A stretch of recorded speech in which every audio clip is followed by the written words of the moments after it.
When you got yitties like this, nothing hurts. I like your cut, G. So it's about that time. Listen, man, it's starting to get hot down here in Texas, and it's time to do something with this. So right now, you can see I had the hair, and I was gonna grow it out, but it's like, you know what? I kind of want to go back to the waves for a little bit. I've been seeing a lot of people walking around, waves looking clean. So I just, for a little bit, I want to go back to the waves. In the summertime, I'll probably grow my hair back out. And the beard right now, man, it's time for something. I think I'm gonna go with that Mike Lowry. Mike Lowry, that is Mike Lowry. And so I'm gonna cut the beard off, start focusing on my skincare and do the connected goatee. So this is the before.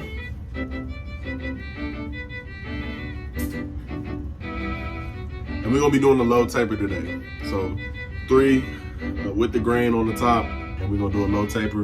Without further ado, let's go ahead and get straight to this video.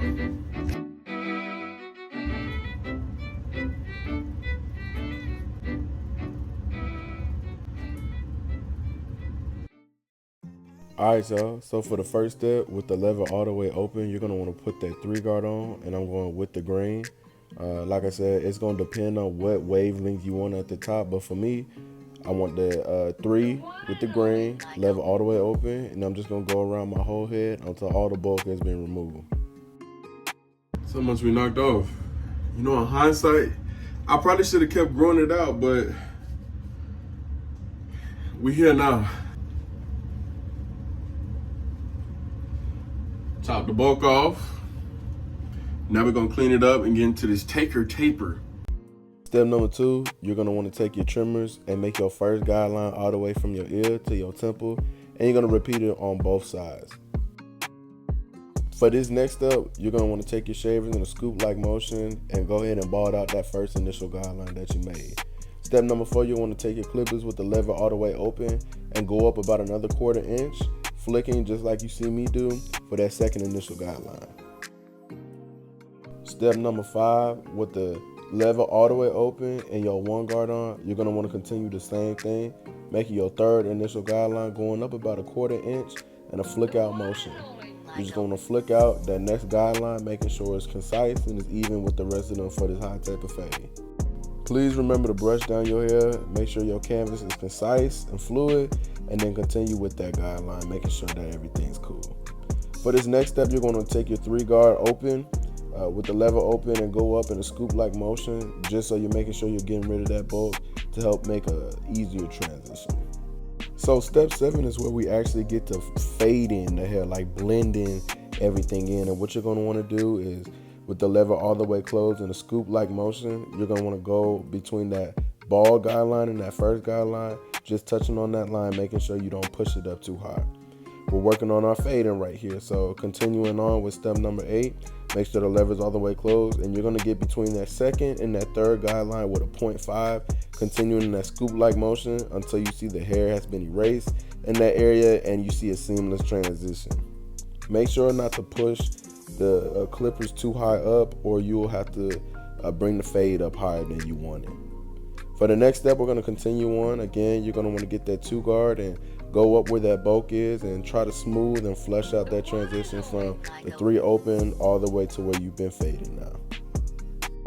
When dealing with waves, it's important to continue to brush down your hair, just making sure everything is concise so you can blend it a little bit better. Number 10, we're doing a little detail work. This is my clipper over comb. It is very difficult to do your own clipper over comb detail work, but I've been doing this for quite some time now, so it's been easier and easier to do. But right here, I still got that bulky line that I'm trying to get rid of. So with my levers open, I'm just doing some detail work with the 3 guard, 1.5 with a 2, just using different guards until I can get that look I want. So for this step, we're just going to be fading our neck, and I promise you it's the same steps that you've been doing for the high taper. You just got a larger surface area. So if you want a more in-detail video about that, click the video in the top right corner. So for this lineup prep, I'm going to take my guard all the way down. I got a 1 on there, and I'm just going to close it and go over the top of it like you seen me do so. I find when cutting down the bulk on my hairline, It makes my lineup a lot crispier and helps it last a little bit longer. So I'm just lining myself up, making sure not to push my hairline too far back. Same thing with the temples, making sure everything's straight, making sure it's, concise with the other side, making sure I'm not going too far back on one side and not pushing too deep into where my hairline starts. Y'all know them corners, child, them corners, I gotta protect them corners. So I'm making sure not to push it too far back in.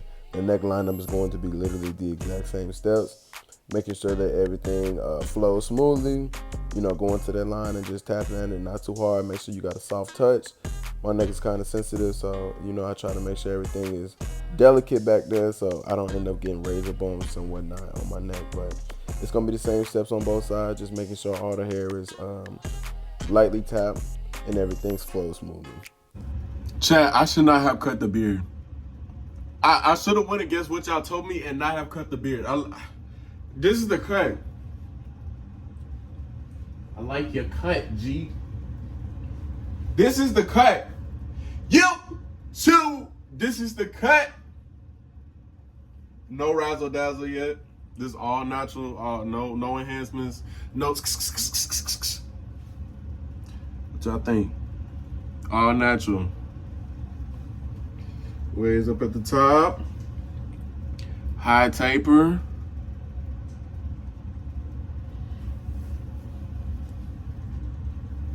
I'm gonna add a little and then that's gonna be the final look. Man, personally, I really enjoy using enhancements on my cut. It just makes everything pop. But for me, when I'm cutting my own hair and I'm cutting other people's hair, I make sure that the cut naturally stands on its own. And that enhancements are just that. It enhances the work that I've already done. So it's not something I'm using to hide any flaws or any mistakes I made, but it just enhances a naturally good cut already. It looks better in pictures, it's darker, everything is more pronounced. I don't know. A lot of people knock enhancements, but for me, myself, I just feel like, why would you knock something that helps people make look a little bit more confident, in my opinion? So I'm more of a using enhancements, but just making sure that everything's good before. Quick little rant. All right, now this is the cut.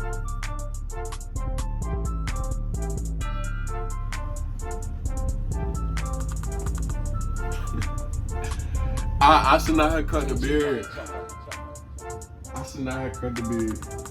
But you live to see another day. Let y'all see the enhancements. What y'all think? Pencil work?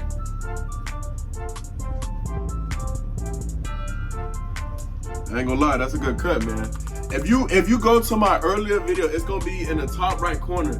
I did a high taper fade when I was like 18, 19 years old. I'm 25 now, right? In 7 years, look how much I've improved on my high tapers, y'all.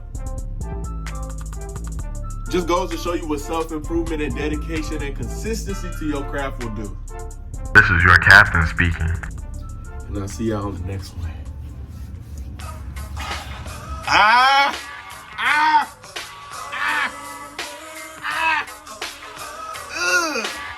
see y'all on the next one.